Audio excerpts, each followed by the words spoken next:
Hello મિત્રો, very good morning, Ram Ram, જય શ્રી કૃષ્ણ. સ્વાગત છે એક નવા વિડીયોમાં. આજે છે રવિવાર ને સવારના પોરમાં આવી ગયા છે વાડીએ. જો કપિલ બેઠો ઈસકે જોયું, જૂના કપડાં પહેરીને, વાડીના કપડાં પહેરીને. હા, આજે શું પ્લાન હતો? આજે આપણે ખાતર ફેરવવાનું છે. એટલે જો ટ્રેક્ટરે રેડી છે. જો આ પાછળ ઢગલો છે ને, બગીચામાં ઠલવવાનો છે. એટલે ઝાડવે નથી નાખવાનો, ખાલી ઢગલો કરવાનો છે. અહીંથી ટૂંકમાં ફેરવવાનો છે. જે આ ટ્રેક્ટર નહીં ને, જો પવન પવન કંઈ હે નહીં, ટાઈટ છે. વાતાવરણ આમ તો ચોખ્ખું છે. દી ચમકે છે. તુખેડ જેવું કંઈ હે નહીં.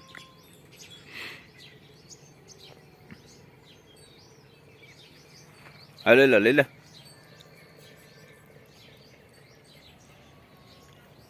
અહીંયા જવા દેવાનું સીધે સીધું. અહીંયા સીધે સીધું અંદર બીજા હા.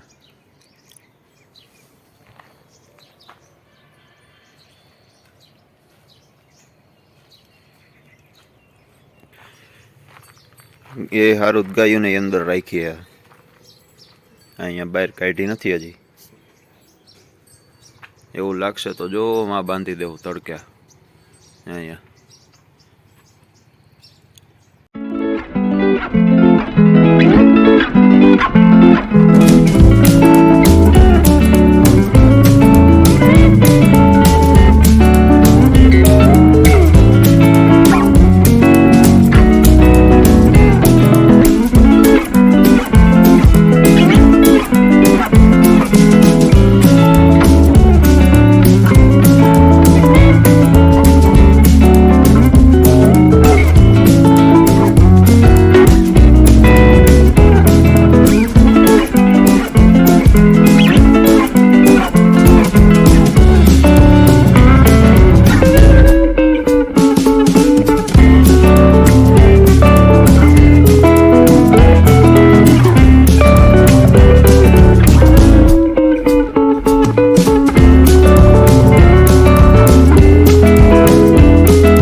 તો જો આ થઈ ગયો છે ચોખ્ખું.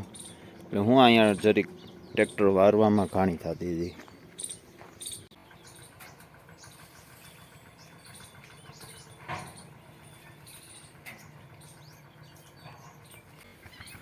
વાછડીઓને ગાયોને જો અહીંયા બાંધી હે બહાર.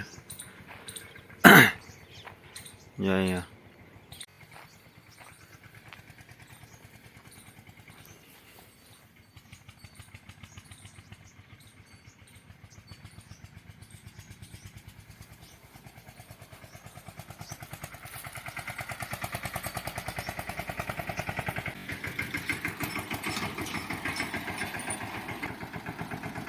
આદે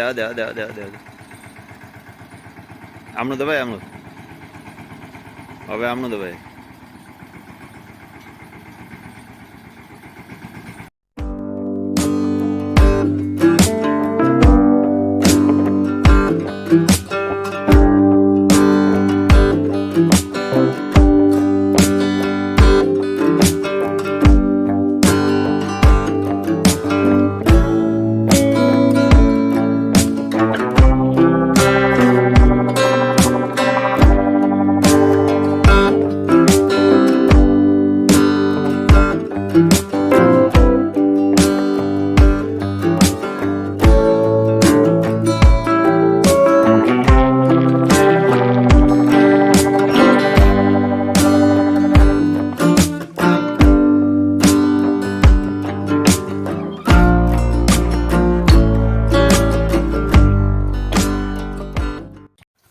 તો મિત્રો જો વાગ્યા છે બપોરના 12 અને તડકેથી ના ગાયોને અહીંયા છાંયા લઈ લીધી છે.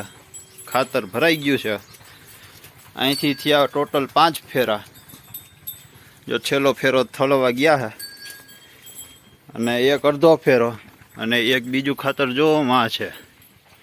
ત્યાંથી ને અડધો ફેરો, ટોટલ 6 ફેરા અત્યારે નાખ્યા.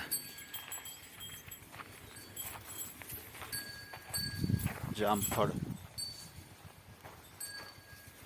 અત્યારે જો પાણી બાણી પાય ને નીણ બીણ નાખી દીધી હે ગાયોને, એને ખાઈ હે.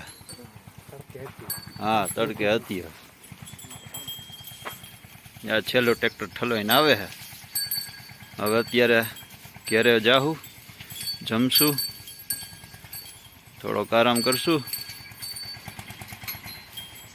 પૂરું. બપોર પછી 2-3 ફેરા જેટલા થાય એટલે નાખશું. અને ટાઈસનું એક ટેલર ભરી આવવાનું છે. આમાં 80 ટાઈસ અહીંયા નાખવાની છે. તો એ તો હવે આજે મેળ આવે તો આજે, નકર પછી આવતા રવિવાર જોવું હવે.